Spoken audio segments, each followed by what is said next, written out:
Yo, what's up? Welcome back to another episode of The Sauce. I'm currently recording this at halftime of the Notre Dame game. It's 17-14 Irish right now. So in the edit after the game's over, I'm going to put the final results for the night here. All right, so sadly we lost all three bets on the ticket tonight, dropped 2 units.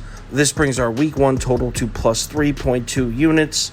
Still a positive week, but tonight definitely took a chunk out of it. In this episode, we got a Labor Day Monday night game here. Louisville at Ole Miss. Let's break it down. Welcome to The Sauce. The Sauce. The Sauce. Hey, get the sauce. All right, Louisville on the road at Ole Miss as of Tuesday morning at 1 a.m. Line is Mississippi minus 10.5.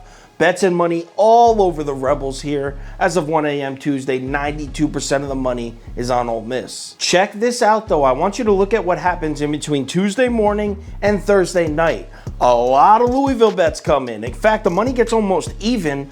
Books react to it. Line drops from 10.5 down to 10. But as soon as it hits 10, here comes all that Ole Miss money again. Money flows right back to Mississippi. So it looks like there's a lot of sharps out there that like Louisville getting that 10.5. But they're staying away from it when the number's at 10. That's something to keep in mind. So let's cap this game. If you subscribe to this channel, you already know the first step. We're running the numbers through the spreadsheet. And according to last year's numbers, Ole Miss should be favored in this game by 5.1 points. So spreadsheet's giving us a slight lean on Louisville. Keep in mind, these are last year's numbers, though. This is just a guide. All right, let's break this game down real quick. We'll start with Louisville's offense. Quarterback Malik Cunningham is back. He's explosive. He makes a lot of plays. He can put points on the board.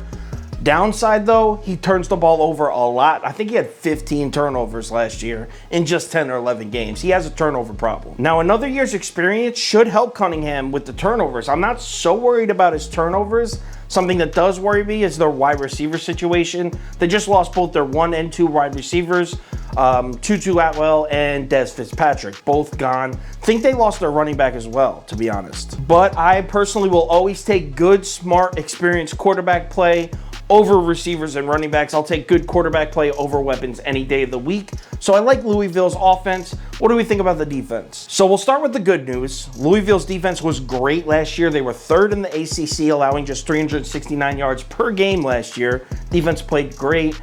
Bad news, they lost 6 starters, including some key pieces. Now, they have some good replacements. I actually think Louisville's defense is going to be good again.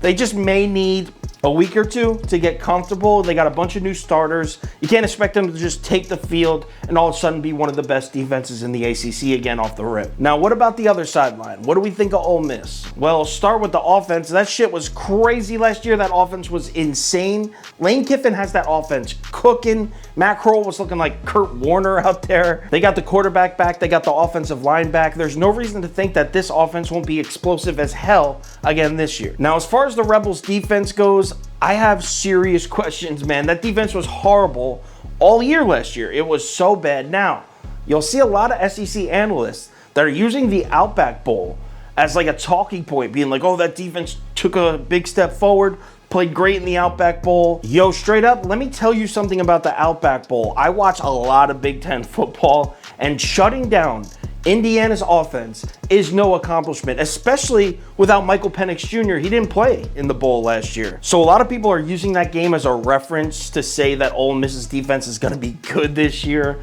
I'm not one of them. I think they're going to be bad again. I think we're looking at a shootout in this Labor Day night game, a complete shootout. And in a shootout, I want those 10 points, man. That's right, I'm taking Louisville plus 10. Now, the first thing I'm going to do is go on OddsJam, go to Louisville at Ole Miss, and I'm going to scroll all the way down to Louisville plus 10 and find which sportsbooks give me the best odds. It looks like Barstool Sportsbooks offering Louisville plus 10 at minus 109, which is dope because Barstool is now available in New Jersey. Now, if you're looking at this like minus 112, minus 109, what's the difference? Trust me, over the course of an entire season, that matters a lot. So I always go to OddsJam before I bet and check where I can get the best payout. Anyway, another bet I really like. First quarter, they're giving us Louisville plus 3.5 at just minus 120. For a first quarter bet, I'm getting 3.5. That's clutch. That almost definitely will be on the ticket tomorrow. By the way, ticket will be posted on KyleKirms.com around 4:30 p.m. Eastern time. Make sure you go on the website under the picks tab.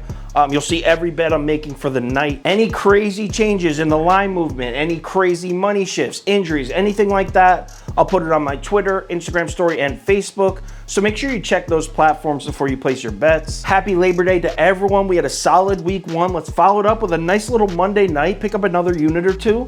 I'll talk to you on Twitter. Let's make some money.